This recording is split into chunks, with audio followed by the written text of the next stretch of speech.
মূল থেকে আমরা শিখলাম যে বরকত একমাত্র আল্লাহ তাআলার অধীন। বরকত আর কারো নাই, বরকত একমাত্র আল্লাহ রব্বুল আলামিনের কাছে বরকত পাওয়া যায়। 2 নম্বরের শিক্ষা আমরা পেলাম, ক্ষমতা একমাত্র আল্লাহ রব্বুল আলামিনের, ক্ষমতা আর কারো নাই। ক্ষমতার মালিক কেউ নয়, ক্ষমতা আল্লাহ রব্বুল আলামিন। তিনি যাকে ইচ্ছা করেন ক্ষমতা থেকে তিনি অপসারিত করতে পারেন, যাকে ইচ্ছা করেন তিনি ক্ষমতায় দাখিল করতে পারেন।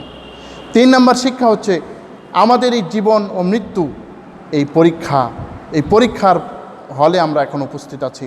অতএব আমরা যদি ভালো কোনো কাজ করি তাহলে আমরা ভালো কিছু পাবো আল্লাহর কাছে, আর মন্দ কিছু কাজ করলে আমরা মন্দ কিছুই পাবো। 4 নম্বর শিক্ষা হচ্ছে আল্লাহ রাব্বুল আলামিনের এই সৃষ্টি, এই ত্রুটি ধরার তো আমাদের ক্ষমতা নাই। সুতরাং এই সৃষ্টি নিয়ে আমরা গবেষণা করব, আর বেশি করে আল্লাহ তাআলার তাসবিহ করব, বেশি করে আল্লাহ তাআলার ইবাদত করব। 5 নম্বরের বিষয় হচ্ছে আমরা কুফফার, এই কাফিরদের সম্পর্কে সচেতন হব।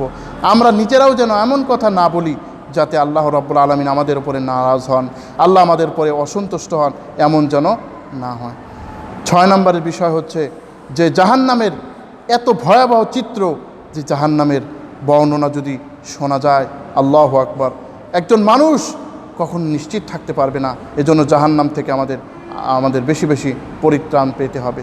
এরপরে শিক্ষা হচ্ছে যে আমরা সময় থাকতেই বুঝতে আমাদের চেষ্টা করতে হবে।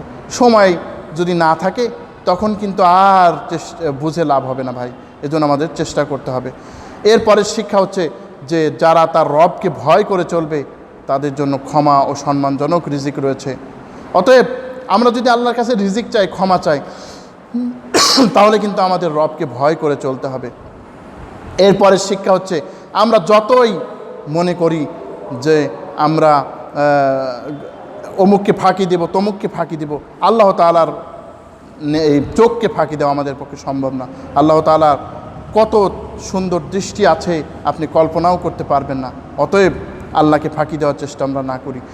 এরপরের শিক্ষা এই জমিনটা নিয়ে, এই জমিনে কত কিছু আমরা খাই, এই জমিনে যেন আমরা দম্ভ হারে অহংকারের মেজাজ নিয়ে আমরা না চলি। ওয়ালা তামশি ফিল আরদি মারহা, তোমরা এই জমিনে অহংকারের মেজাজে চলো না। সুতরাং এই জমিনে আমরা অহংকারের মেজাজে না চলি। এরপরে হচ্ছে রিজিক আল্লাহ তাআলার, এই রিজিক আমাদেরকে আল্লাহ পাকই দেন।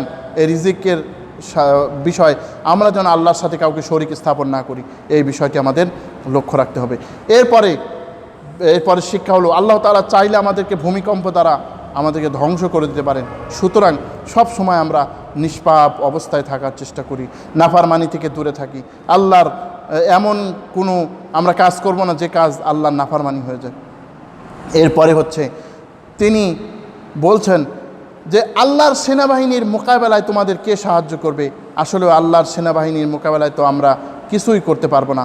সুতরাং এই আল্লাহর বিধানের কাছে যেন আমরা অহংকার না করি। অনেকেই দিনই দাওয়াত নিয়ে গেলে অহংকার করে, সুতরাং এরকম যেন না হয়।